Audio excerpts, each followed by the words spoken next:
फरायसाफोरनो 2500 होनाय खोथामोन बिथांमोना होआखै मीडियाफोरनो मास मीडिया जर्नालिस्ट वेलफेयार फान्डआव फैसा होनाय खोथामोन बिथांमोना होआखै सालबारि जिल्लानि सिङाव थानाय बासबारि प्राइमारियाव बीपीएफ दोलोनि प्राइमारि लाइमोन कमिटिखौ आरो आइजो गांखं बे मोननै कमिटिखौ दाफामनाय जाबाय।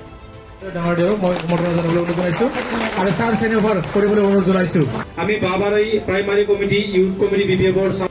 बे हाबाफारियाव सालबारि बियाबनिनो एमसीएलए जय मुसाहारि मिरु लाइमोन बीपीएफनि नेहाथारि कास्टम बसुमतारियाबो बाहागो लाफैदों आरो सालबारि जिल्ला फेर एन्ड बडिनि इनचार्ज आफादगिरि कनिन्द्र ब्रह्मआबो बाहागो लाफैदों आरो बेजों लोगोसे जिल्लानि गोबां दैदेनगिरि मिरुनि दैदेनगिरि आरो बे बासबारि प्राइमारिनि गुबुन गुबुन हारि माहारिया बे हाबाफारियाव बाहागो लाफैनानै लाइमोन आरो आइजो आफाद दाफामनाय बे हाबाफारिखौ दाफामनाया मोजाङै मोजां जानानै थाङो आरो बिथांमोना बीपीएफ दोलोआव बिबान लानानै बे ओनसोलनि रायजो राजानि जानानै मोजाङै मोजां खामानि मावलांगोनखौ फोरमायदों आरो बिथांमोननि गेजेरजों बे ओनसोलनि गोबां माखासे समाजारि जेंनाफोर बियो सुस्रांजागोन बेखौ मिजिंथिनाय थाबाय होननानै फोरमायदों मिरु लाइमोन बीपीएफ नेहाथारि कास्टम बसुमतारिया आरो गासैखौबो बीपीएफ दोलोआव बरायनानै लादों आरो गासैखौबो साबायखर बावदों। गोदानै बिबान मोननाय लाइमोन बीपीएफ कमिटिनि आफादगिरि महन्त सूत्रधार नेहाथारि सन्जीब दास आरो आइजो कमिटिनि बीपीएफनि आफादगिरि मन्जु बर' नेहाथारि सम्पा गयारी बिसोरनि मेलनि गेजेरजों बिबानखौ गथायबाय। बर' हारिनि बयनिख्रुइबो बांसिन खामानि मावनाय होननानै बुङोब्ला हाग्रामा महिलारियानो फरायसाफोरनो 2500 होनायनि खोथामोन बेखौबो होआखै जर्नालिस्ट वेलफेयार फान्डआव रां होनायनि खोथामोन बेखौबो होआखै बिमा माहारि एबा आइजोफोरनो गावसुंथा हान्जानो रां होनायनि खोथामोन बेखौबो होआखै बिथांमोना इलेक्शन समाव जि खोथा होदोंमोन बिथांमोना बेखौ मावफुङाखै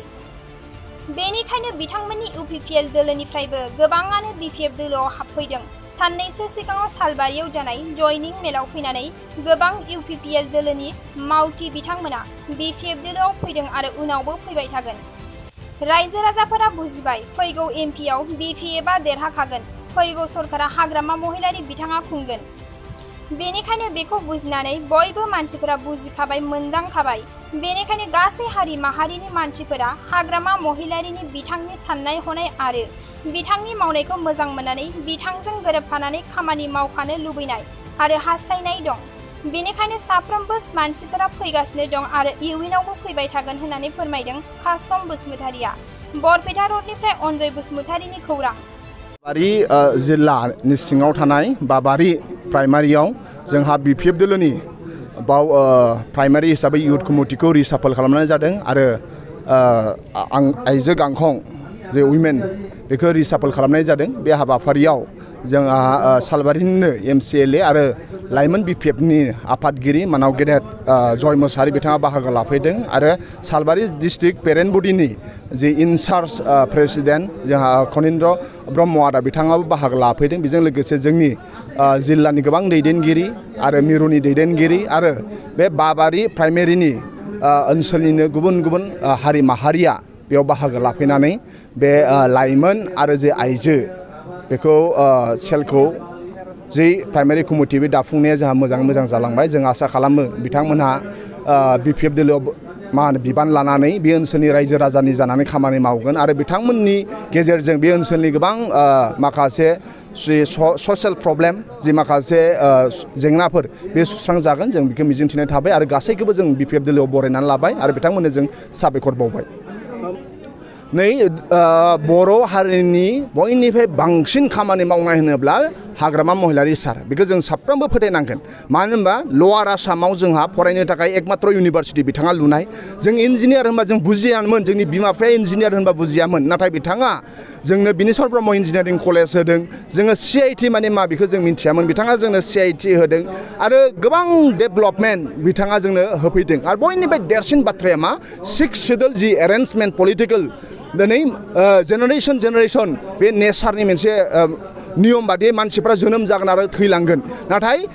जेनेरेशन फैबाय थाब्लाबो जोंनि मोनसे 6 शेड्युल एरेन्जमेन्ट मानाव गिदिर हाग्रामा महिलारि सारा होलांबाय जोंनि रावा 8 शेड्यूलाव रिकगनाइज मोनबाय माखासे रायजो थानाय नागालेण्डफोर बादि मा होनो अरुणाचलफोर बादि मेघालयफोर बादि माखासे रायजो थानायफ्रानो बिथांमोननि रावा 8 शेड्यूलाव रिकगनाइज नङा नाथाय जोंनि लिडारा बिराद मोजां जोंनि दैदेनगिरिया बिराद मोजां मानाव गेदेर हाग्रामा महिलारि सार थानायनि थाखाय दिनै जोङो 8 शेड्यूलाव रिकगनाइज मोनबाय गोबां जोंहा थुनलाइ लिरनानै बिजाब लिरनानै एवार्ड मोनबाय बे साहित्य एकाडेमिक एवार्ड जोंहा मोनबाय बे मानाव गेदेर हाग्रामा महिलारि सारनि थाखाय जादों ओंखायनो बिथांनि कन्ट्रिबिउसना जोंनि हारियाव बिराद दङ ओंखायनो बिखौ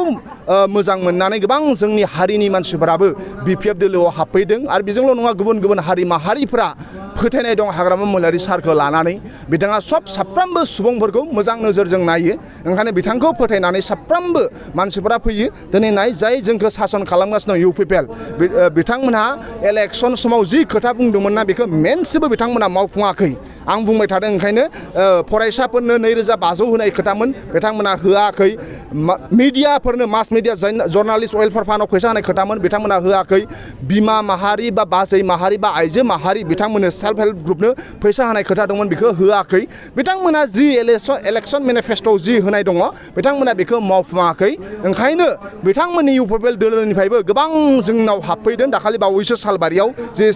जानाय बेयाव गोबां इउपिपिएलनि दैदेनगिरि मावथि बिथांमोना जोंनि दोलोआव फैदों आरो उनावबो फैबाय थागोन दा मानो होनबा रायजो राजाया बुजिबाय नेक्स्ट एमपिआ बिपिएफआ देरहागोन नेक्स्ट सरकारा हाग्रामा महिलारि सारा खुंगोन ओंखायनो बेखौ बुजिनानै सबबो मानसिफोरा मिथिखाबाय हमदांखानो हाबाय बेखौ बुजिनानै सब मानसिफोरा हारि माहारिनि मानसिफोरा दिनै मानाव गेदेर हाग्रामा महिलारि सारनि साननाय हनाय आरो बिथांनि जे मावनाया मोजां होननानै बिथांजों गोरोबफानानै खामानि मावफानो